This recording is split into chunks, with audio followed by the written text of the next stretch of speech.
Three, All right. 2, 1. Hey, guys. I wasn't done counting before I pushed the button, and I'm the one in charge of the button, so I don't know what happened there. Welcome to the Babbling Pastor podcast. Yeah. Woo! Woo! All right. We can feel your excitement. We can feel it, and it gives us Yeah. energy. It gives me, I've been tingling. Yeah. It's palpable. I can taste it. I can taste your energy. Anyway, I don't know what energy would taste like, but I don't think I'm it would not taste sure either. good. That went way out in left field there a little bit there. Yeah. So today is the last podcast in the episode that we've been doing all month about demonic powers, spirits, the spiritual realm, all of those things. So we've covered everything we've covered up to this point has been in the New Testament. It's been covered 2 accounts with Jesus in Matthew and Mark. We covered a pretty notable account that probably almost all of you have already heard of with Paul in Acts. And today we're going OT style, and we're going to look at a pretty big pivotal thing that we see here in the Old Testament. In 1 Samuel, we are not going to read this like we've read all the rest of them. And let me explain why. It's the entire chapter 28. And the entire chapter is 25 verses. So what we're going to do real quick, Rob's going to do us the gracious thing of summarizing kind of what happens here. Because it's not so much what happens that we're going to look at. It's just the reality that it did happen that we're going to look at. So you want to give us a quick summarization, the Cliff Notes of version, the Rob Notes version? Yeah. So if this, let me just say it this way, this chapter would make a great episode in some sort of reality series. So it starts off, the context of what actually happens within the chapter is that the Philistines gathered up. They were going to go to war against Israel. This is not an uncommon theme in the Old Testament and Scripture. The Philistines were pretty normal bad guys in Israel, the good guys, even though kind of both bad guys. But the Philistines and Israel went to war a lot, right? It's not an uncommon thing. So that's the context, though. The Philistines gathered their military units into one army to fight against Israel. That's the very first statement in the chapter. And long story short, what happens is Saul is worried about the situation. Saul doesn't know what to do. He had, Samuel was dead. Samuel is the prophet that the book is named after, right? Samuel is the prophet, and he was the prophet who God spoke to and appointed Saul. He's the prophet who God spoke to and appointed David in place of Saul. Samuel was a big deal, right? God used him for a lot of prophetic things. And so Samuel's dead. Saul doesn't know what to do. And Saul goes to this medium, right? His guys, that's not a size of a T-shirt or a Coke. That's someone who calls up spirits to talk to the dead, right? The fortune teller kind of thing, right? The crystal ball in the circus. This is the person who consults with the dead, brings the dead to life, gets messages from the dead. And so part of the question today is, what is that even real, right? And then, Saul, the story goes that Saul is actually a guy in chapter 20 of this same book who, because of the actual law in Leviticus 19 and Deuteronomy 18 and chapter 20 of 1 Samuel, Saul makes this illegal, what he's about to do. You can't, it says a man or a woman who is a medium or a spiritist must be put to death. So not only are you not supposed to go to them, they shouldn't even exist at this point, right? So, but Saul finds one, goes to them, and wants her to bring Samuel up from the dead, so that he can get some help, some guidance at the war, the battle, whatever. And he does this specifically, one, because God isn't talking to Saul. God hasn't answered Saul. So Saul kind of takes matters into his own hands and breaks the law of God to do so. Breaks the law to talk to God. That makes sense. Right. Yeah. Absolutely. Gotcha. So he goes to her. Now, I think it's of note that he's disguised when he initially talks to her. He does not want her to know who he is. There are a couple reasons here. Probably because he did kick her out. So that's the first thing. She's in exile because of him. Yeah, she's worried that she's going to be put to death, which is what he had already ordered. Yeah. Because when he was listening to God's law and doing what he was supposed to do, that's what had been done, which I know seems cruel, but that's a whole nother episode that we could talk about. But then, so what actually happens is she's able to do this, isn't she? Yeah. Samuel comes back from the dead. Yeah. Samuel comes back from the dead, and there's debate on whether it's Samuel or not and all of this stuff, and maybe we can get into that. Yeah. But Samuel comes back to the dead and essentially ends up rebuking Saul for what he did here. Saul, in verse 20, immediately Saul fell flat on the ground. So this happens. He's told David is going to be you instead, and you're not going to be the king. And so Saul falls on his face. He falls to the ground. He's terrified by what Samuel says to him. And so let's see what else. How does it end here? The woman came over to Saul. Yeah. And she saw that he was terrified and said to him, "Look, your servant has obeyed you. I took my life in my own hands." So she's like, "Okay, look. Don't hurt me. Don't kill me. It's not my fault. I just did what I was told," kind of a thing. Let me set some food in front of you. Eat it. It will give you strength so you can go on your way. He says, "I won't eat," but when it's served, so he's like fasting, I guess, from fear a little bit. I don't know. So she, that's really the end of the story. Yeah, that's nothing the end else. Of it, yeah. Nothing else really happens. Nothing pertaining to what we're talking about. Nothing that matters happens. So again, the big point here isn't necessarily what happened, but the reality that it did happen. So we have, again, like we talked about in the first episode, depending on what type of church you went to, this was either maybe overemphasized. I don't know if you mentioned it the first or second episode, Rob, but you're talking about how sometimes it's so much overemphasized where it's like, oh no, we have to fight the devil, da da da da da, and the sovereignty of God is really brought down a bit because now it's you have to fight against all of these things and have all this faith and basically prosperity gospel. Portions of it were in that. So you either had that or you had the opposite side of it where it's just kind of like, yeah, we acknowledge that happened, but we're just not really going to talk about it. And so it's usually one of those two things that occur. So the important and the reason we're doing this, obviously this month, is because it's October. By the time this episode comes out, it's almost Halloween. And you've probably seen Hocus Pocus like 4 times on the television. And the idea here is that well, ABC Family, man, that's all they play. And so the idea here is that, we have to address the fact that it's reality. Like, here's the crazy thing. The world acknowledges that evil is a reality. They just don't acknowledge that the extent of it as Christians do. But the funny thing is when it comes to demons and spirits and the supernatural, lots of times we as Christians kind of shrink away from that a bit and go, well, okay. But what we see happen in this text is that, so for example, when you mentioned the God's law in Leviticus, like there's a reason that God told his people, hey, don't mess with that stuff. It wasn't there tend to be reasons behind that. I don't know why it's so difficult for us to get.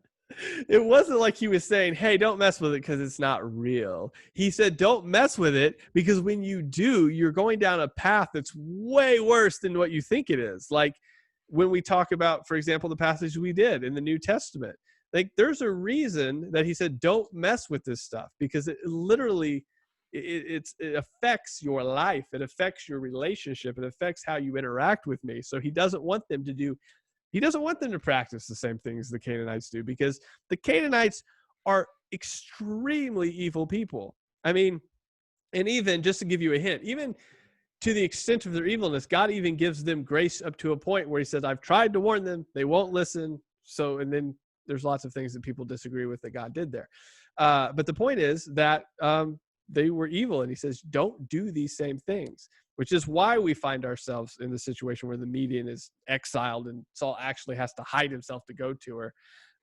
Because, and again, I know people are like, well, that was kind of mean to kill them all. Well, there's a reason for that. And again, we can spend maybe some other episodes on that, but it's a Yeah, real thing. All that to we say. we should definitely, like, at some point during some month, talk about the taboo attributes of God. That would be amazing. Hey, I think we found our next month's topic for November. Thanksgiving and all things thankful. Let's talk about the taboo. Taboo Thanking topics. God for the taboo attributes of God. Man, that's the whole month. I love it. Okay, so you see, you got a taste. If you've gotten this far in the month, you have a taste of next month. Oh man. But anyway, so I think what we've seen throughout the whole scripture, but especially here, is that it's a real thing. Like, we at least need to acknowledge that, hey, this is something that happens. Now, like we've said in all the other episodes, God's still in control of the whole situation, right? I mean, he's in control. And I think part of this is shown through the fact that Samuel actually shows up. And that is an indicator to her, the median. That's an indicator to the median that, hey, I'm not actually the one in control of this situation. Because we see that in what did I say that verse was? Verse 12. When the woman saw Samuel, she cried out with a loud voice, and the woman said to Saul, you have deceived me. You are Saul. There was something happening here when Samuel came back, that she understood that this wasn't under her own power. She was not the one in control of the situation. And it gives her some sort of rise here to understand that, oh, okay, I see what's happening here.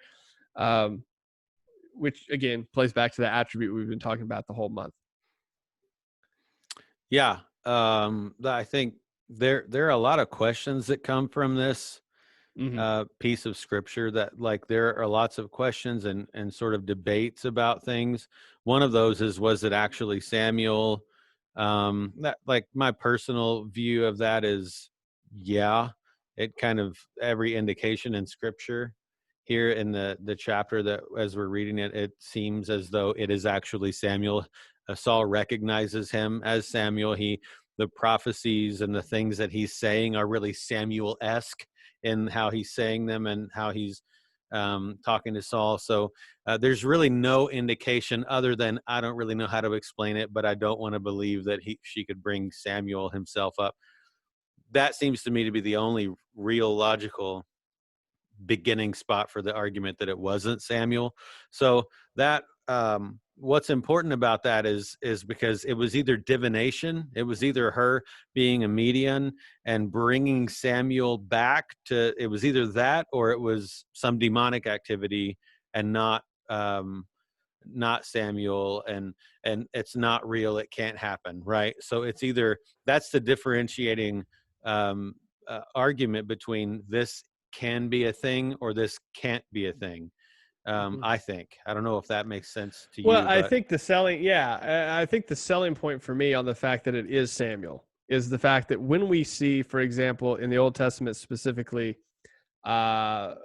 people that give messages that claim to be from God that aren't God, they're always in the positive, or like, oh yeah, you're definitely going to defeat these people, or yeah, this is definitely going to happen for you, or this is definitely, like, it's always like, it's never doom and gloom, horrible things, God's going to punish you. It's always the opposite of that. So if Samuel in this case would have come back and be like, oh no, yeah, you got this. No, God's just, he's busy. Like, you've got this battle. Don't worry about it. You're going to be king for a long time. I think that would have been a really good indication that it wasn't like, this was the, demonic activity. This was a demon taking the form of Samuel or whatever. But the fact that, like you said, not only is it very Samuel-esque in what he says, but the message is, look, you were already, when I was alive, I told you to follow the law of God and you didn't do it. And you've still not done it. And this is your end. You are not going to be king anymore.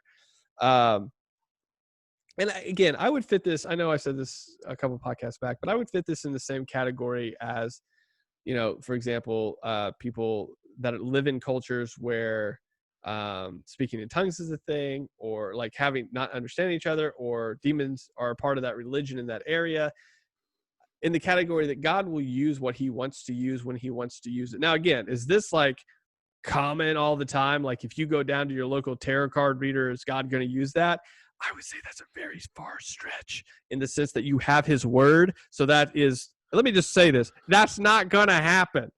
Like it's just not. Yeah, I think But the way that this plays out is a testament to the fact that it's not normal, because when it actually happens, she freaks out, yeah, right? Like she screams. This is yeah, like this isn't normal for her, and she does this all the time. This is her thing, right? yeah, So this is her thing. This is what she does. And when it actually happens, she's surprised and freaks out and is frightened, is how it really seems and how it comes off. So that in and of itself tells me a couple of things, really things that you've already mentioned, but that I think it is good to just double down on it. And that's the fact that, sure, this is the thing, it can happen, but it's not common. It's not like the everyday. When you go to the circus and do this terrible thing where you go in and there's a gal and she's doing the tarot card thing and reading your fortune. Look, there's a sense in which that kind of stuff, there is some power there. There's some stuff that goes on behind the scenes in this spiritual realm. But the majority of things like that you're going to see are going to be people like this medium, quote, who maybe does this for a living, does this to tell people their fortune so that they'll get paid. But this by no means is normative in the sense that she even is scared when it actually works, right? yeah, So that tells me a couple of things. Maybe it never had before, really. Right? You know what I yeah, mean? Like that there's a very real possibility that this is the first time that she's ever experienced this actually happening, and so she freaks out. And two, one of the things that you've mentioned really throughout the month, but in this scenario, it plays out as well, because this is maybe the first time, or if not, it is certainly not normal. So when it happens, she's scared, but that also means that she didn't do it. It's not some power that rests in people that allows this to happen. It's not because I'm a witch of the first order, and so I can, you know what I mean? Like there's nothing within a person that, no matter how evil or what kind of issues they believe in or whatever, there's nothing within this medium that brings Samuel back from the dead. And you alluded to that earlier. But it's important for us to note that it's not her power. It's not who she is. It's not because she's got some special wand. It's because God wanted to use this moment. That's really what it boils down to. God wanted to use this. It's by the power of God that Samuel came back for this scenario to happen, to speak to Saul, actually. So yeah. yeah. And I think just to summarize my thoughts specifically on this is, or the whole month really, I guess, but we'll use this as a springboard, is the sense that referring back to like the tarot cards or a palm reading or some sort of psychic hotline, whatever that is. I think it's important to acknowledge that a great majority of those people are just charlatans and cheats and, carnival tricks. But in that same regard, you have to understand that we do have God does specifically say, don't practice these things for this reason. So though there are a bunch of clowns out there that pretend to be able to do this stuff for the money, there are people that the devil uses, that Satan uses, that the darkness uses in order to have some sort of validity, right? So there are people that will go to tarot card readings, for example, or palm readings or psychic hotlines, that they will get something that says there's no way that person knew it, so this must be real. Here's the thing that I think, I'm just speaking for me here, you can put your input here. Obviously, I'd like to hear it, but I'm not saying that these things aren't in some ways valid, in the sense that they're real, like it's a real thing that happened. I'm not saying that Satan can't tell you your future, because guess what? He knows what his future is. He knows he's going to be punished forever. So there's some aspect of that he might know. That doesn't mean it's right, though. Just because something is correct doesn't mean it's the thing to follow. So just because maybe a fortune did come be correct at some point, or somebody were able to fortune tell at some point, or you had this really odd experience that you can't explain, it doesn't mean that it's the right thing, right? So what we've tried to acknowledge this whole month is that the spiritual realm is a real thing. Demons are real, spirits are real, but Jesus is over all and more powerful than all of that. So in that regard, all that to wrap it back around, that yeah, this stuff might, you might have had a legitimate experience where you go, wow, they could have never known that. Okay, they maybe couldn't have ever known that. That doesn't mean it's that demon or that experience is the thing that rules overall, because we have to come back to scripture and say, okay, what does scripture say? How does this align with scripture? So there's a legit real reason, as Rob said before, there's a reason the rule's there. And the rule is there for your protection, for your guidance, for your safety, so that you don't fall into demonic things and fall away from the Lord, and put your hope. And here's the important part: you don't put your hope and your faith and all of your eggs in the basket of the devil, when God says, I have something far better for you over here, that goes way and beyond and is more powerful than like, you think this is a powerful thing. That's nothing compared to the things that I know, that I do, that I create. So Yeah, I think too, something that really should be addressed. This is the last episode, right, of the month. it is, Yeah, yeah. so something that we should maybe just briefly touch on that isn't specific to this text, but is specific to really all of the texts that we've covered, and the ones that we haven't that are there, right? There's a There, lot. uh, I think you said it in a previous episode that we tend to fear the unknown, right? Mm-hmm. That's why as a little kid you're scared of the dark, because you can't see what's around you and it freaks you out. We tend to be just afraid of what we can't see or what we don't know, what we can't explain, and it's fitting, right? This is going to air on the 28th of October, just a few days away from Halloween, and so knowing, one, that that God is sovereign over all things. There's some reality. I'll say it this way: there's some reality to the fact that people are frightened by this idea, by all of these ideas that can I be possessed? Right? Is that real? Are ghosts real? Right? And in the sense that, in the sense that grandma's watching, no, right? Mm-hmm. I don't know that, but, um, but, but demonic activity exists. And if you have a keen awareness of that, if you know that that's true, then this can all seem very frightening. I Yeah. mean, and, uh, just at some level, if you don't know Christ, it should be frightening to you because it's out of your control. You don't know anything about it. It's foreign to you. So you're in the dark as a child and you're scared of that dark. But without Christ, there's no light switch to flip on, right? Like you have nothing to rely on, no one to turn to, right? And so it's important that we note that as Christians, we serve the King that is the King of them as well. He is sovereign over all of that stuff. He's sovereign over any and every demonic piece of activity that will ever happen, that has ever happened, or that it's happening right now in your life. And so the sovereignty of God still exists. It still is part of that. As we saw last week, God used the demon Mm-hmm. to get some people, to wake some people up to know him, right? So that they could hear the gospel and believe. So there's a sense that, sure, you should definitely, I think, respect the world of Satan and demons.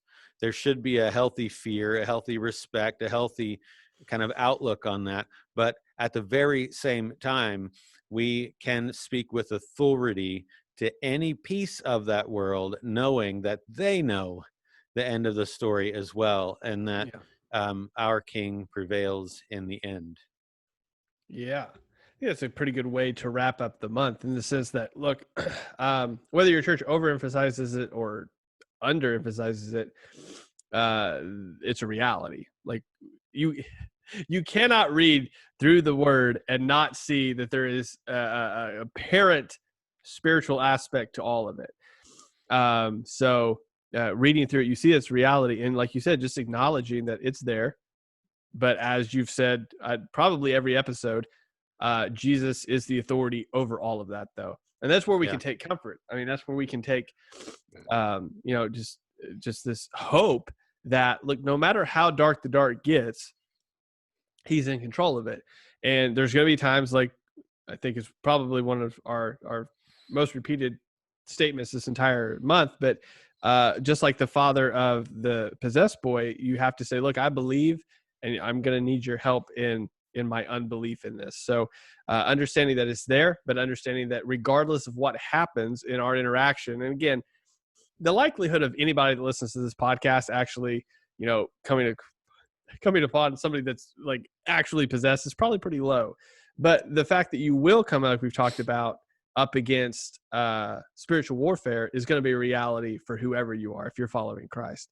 And in those moments, I think we can take great hope in the fact that Jesus is in control, he's in authority, and that even when we don't see it, we just cry out and say, I believe it. I need you to help me in this unbelief part of it, so that we can go forward with the confidence that, look, like Rob just referenced, like, I'm a little kid in the dark. I don't know where I'm going, but I know you're here and I know you're working anyway. So greater is he that is in you, Christian, than he that is in the world. Look at that. All right.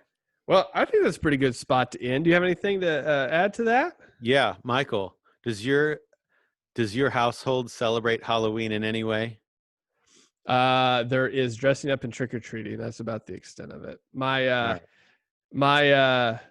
daughter she loved to dress up when she was little anyway.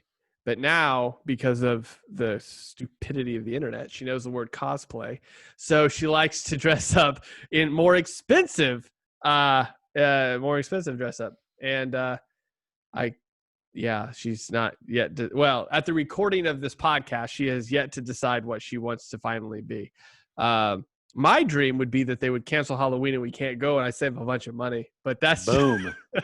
That's just because I'm a cheapskate. So, well, you tell her this is America, and she can choose to be whatever she wants to be. Thanks, guys, for watching and listening and subscribing. If you've listened to all these podcasts, just ignore it and listen to Rob's last statement. You can be whatever you want. Yeah. Not really. Yeah. Be triggered. No. Don't be triggered. We'll talk to you later. I was waiting for you to say happy Halloween. See ya. Bye.